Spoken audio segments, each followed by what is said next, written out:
Ngayon, dumako na po tayo dito kay Alputera at LRY na desperado na naman po sila na wala na po talaga pumapansin. Panoorin natin to. Ngayon kami naman nagtatayo para sa'yo. Wow! Ngayon kami naman ang tatayo pusang ina mo! Aray ko. Ang lupit, men. Ang lupit, men. Oh, tignan nyo, oh. Walang edit. Walang duga. Wala talaga. Walang dumipirma. Aray ko.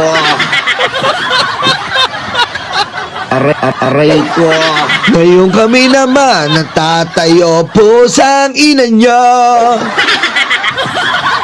Hala pa ba? Hindi pa ba nagsasawa? Mukhang madami pa rin pera si Alputera at LRY. Aray ko. At sunod-sunod pa rin po, ha? Sunod-sunod pa rin po ang pagbabayad ng mga vlogger. Ngayon po, meron na silang mga bayaran sa FB na nakikisuyo sila sa malaking halaga na kapalit na magpo-post po tungkol sa Tay Ina Mo Naman. Siyempre, halimbawa, meron kang 1 million subscriber. Kukontakin ka po ni Alputera at LRY at ipopost mo bilang kunyari nakikisimpatya ka sa pinaglalaban nilang Tay Ina Mo Naman. Aray ko. At ang pinakamababa po ay 100,000. Ayop, no? Ilang post lang, 100,000, no? Oh. Hindi katulad ni Toby Chanko, ha? Hindi katulad po ni Toby Chanko. May mga kumakalat ayon sa ating itim na kuyukot. Si Toby Chanko po, lupit magbayad ng vlogger. Alamin niyo kung magkano? 500. Aray ko.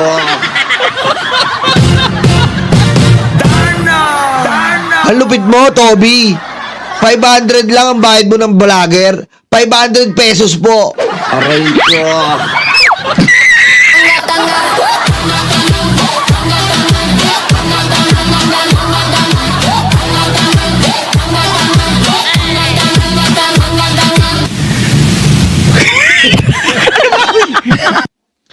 Ang lupit ni Toby, no? 500 pesos lang vlogger. Anak lang pwedeng abonado pa sa gamot. Ba't gano'n naman, Sir Toby? Ang bayad mo sa vlogger, 500 pesos. Gamot pa lang yun, biogesic pa lang yun. Tsaka sa ano, sa sobrang dadaming stress sa pagtatanggol sa'yo. Aray ko. Gara, no? Mag-proud pa sila, no? 500 pesos kada vlogger. Kala ko 500,000, yung pala 500 pesos. Aray ko. Oh, ito po, meron pa. Ito, ano to? Oh. Oh, wow. Oh, wow. Tay kami naman, continuous. Wala po talaga. Oh, wala man lang pong pila, no? Alam mo yon, wala man lang pila. Oh, sang ina, oh. Wala man lang po may pila. Yan, puro ganyan. Oh, isa-isa. Aray ko. Kasi ano na po ng ano eh, ano na po ng tao eh. Ano na ng tao na wala po talagang kwenta ang pinaglalaban ng mga to. Ito po literal na ano po ito, literal na pambabastos po ito sa konstitusyon ng Pilipinas. Ganun po kamangmang talaga mga Pilipino. Dapat po pag pinapirma ko yun yan, binabara nyo, bawal yan. Eh kung pwede pala yung ganyan, lahat ng preso, pinalaya na. Diba? Lahat ng preso, pinalaya na. Kung ganyan lang pala, pirma-pirma ka nakapara kang tanga. Aray ko. Diba? Pirma-pirma ka ng para kang tanga, eh boy, pwede na. Ginagawa po talagang bobo yung Pilipino eh. Ginagawa po talagang bobo na yung mga Pilipino na papipirma na wala silang kaalam-alam, na hindi nila alam, yung dadalhin nilang pirma ay pinagbabawal yan. Pinagbabawal yan. Diba? Nasa batas po ang pagpapadala kay Digong, RA 9851. Hindi po illegal ang ginawa. International ruling yan. Crime against humanity. Yan po ang paulit-ulit nating sinasabi dito. Wala pong pagkukulang ang batas. Ang batas po ay pinataw kay Digong. At dahil po yan sa pagpatay niya sa 30,000 na Pilipino. Actually, hindi lang po 30,000 yan. Lumalabas na po ngayon yung Parmali. Aray ko. Diba? Lumalabas na po ngayon yung Parmali. At sa paglabas po ng Parmali na to, na pag-alaman, ayon kay Ramil Madriaga, na merong kutsyabahan. Diba? Joy Lim, thank you Joy Lim. Na meron pong kutsyabahan ni Michael Yang, ni Lee Wei Xiong, dito po kay Sara Duterte at kay Digong. Ibig sabihin po, talaga pong ninakawan tayo ni Michael Yang sa basbas ni Digong.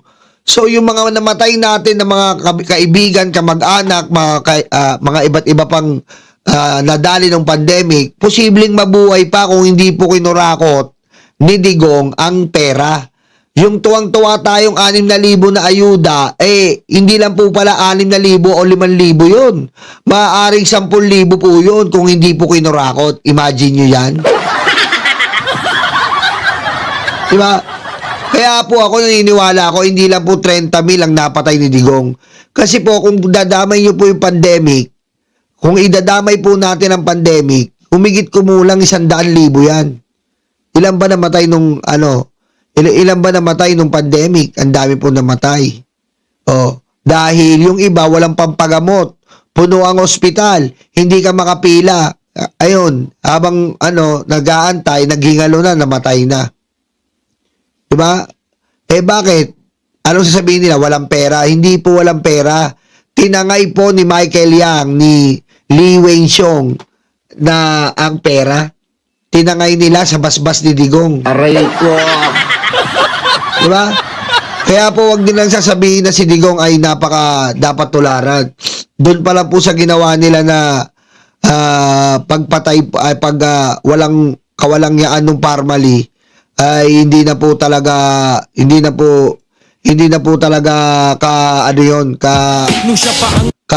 katanggap-tanggap.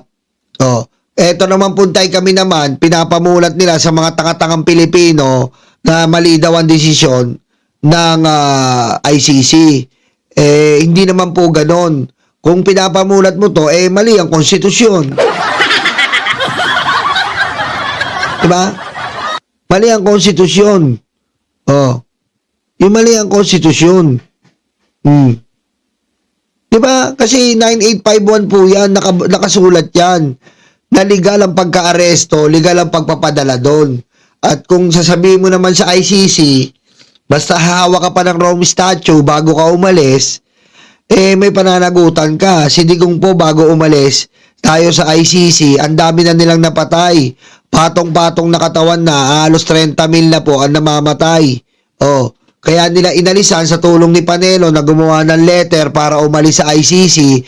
Sila po ang nagkunay para umalis sa ICC dahil kinakabahan na sila. Aray ko. Kaya mali po ang mga pinapakalat nito na tay-ina mo naman. Isa po itong pambubulag sa ating mga kababayan. Isa po itong diversionary tactics ng mga Duterte. Isang sangay po ito ng mga diversionary tactics. Kasi bukod po sa pagpapirma nila, naloloko po nila ang iba't iba nating kababayan na ang mga Duterte ay inaapi, na ang mga Duterte ay mahusay ang pamumuno. Another panloloko po ito. Aray ko. Diba? Kaya yung mga vlogger dyan, hindi ko na kukwento, nakwento ko lang nakaraan, so susunod na lang uli, na mga bayaran na tuwan-tuwa po sa ginagawa nila. Siyempre, 500,000 po monthly yan. Kung ako naman, talagang hindi ko din gagawin. Aray ko. Diba? Mahirap po ang pagbili. Diba? Mahirap po ipagbili ang kaluluwa. Kaya ako, masaya na po ako sa Vengador. Masaya na ako sa dito, sa mga pagsuporta nyo. Masaya na ako sa mga kulubot nyo. Diba? Hindi ko nga makita yung kulubot nyo, nalulungkot na ako eh. Ay, may nanakit si Nolasco. Yung mga buwipirma, magbayad kayo kasi binayaran sila dyan. Tapos kayo, thank you, kinawawa ang mga taong ob-ob sila bayad ang pinipirma. Hindi, tama. Hindi lang yon. May lumalabas pa, pinakita ko nakaraan, na pumirma daw para sa ayuda. Siyempre, pipirma ka. Ayuda eh. Siyempre, pumirma yung iba. Yung pala, hindi pala ayuda. Nag-aantay sila maghapon sa plaza. Walang ayuda, na-scam sila. Yung pala, tay-ina mo naman. Aray ko. Diba? Diba? Sobrang dami po. Sobra pong dami ng mga pera ng mga Duterte. O ngayon, napapansin nyo po, wala na yung logic nila na lumang bahay, yung ano po, nawawala na po sa DDS yon.